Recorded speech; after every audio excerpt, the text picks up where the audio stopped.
Eat a variety of foods for good health. We need more than 40 different nutrients, and no single food can supply them all. It is not about a single meal, it is about a balanced food choice over time that will make a difference. A high-fat lunch could be followed by a low-fat dinner. After a large meat portion at dinner, perhaps fish should be the next day's choice.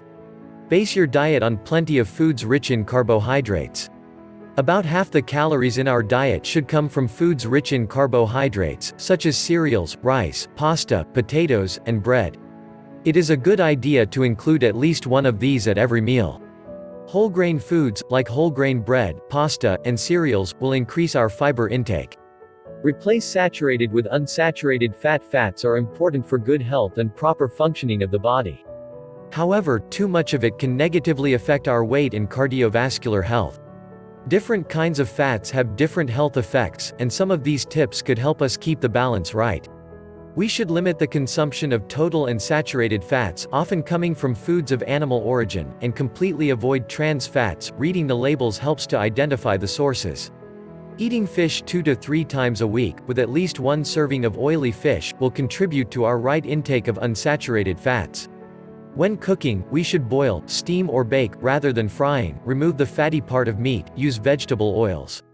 Enjoy plenty of fruits and vegetables. Fruits and vegetables are among the most important foods for giving us enough vitamins, minerals and fiber. We should try to eat at least 5 servings a day. For example, a glass of fresh fruit juice at breakfast, perhaps an apple and a piece of watermelon as snacks, and a good portion of different vegetables at each meal.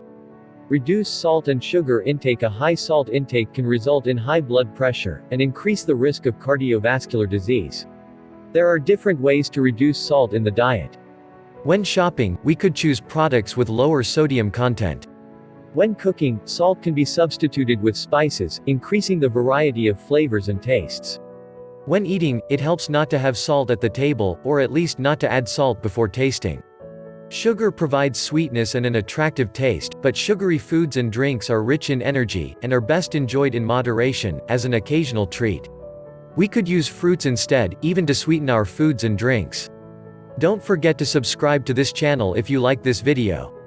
Thank you for watching. See you in our next video.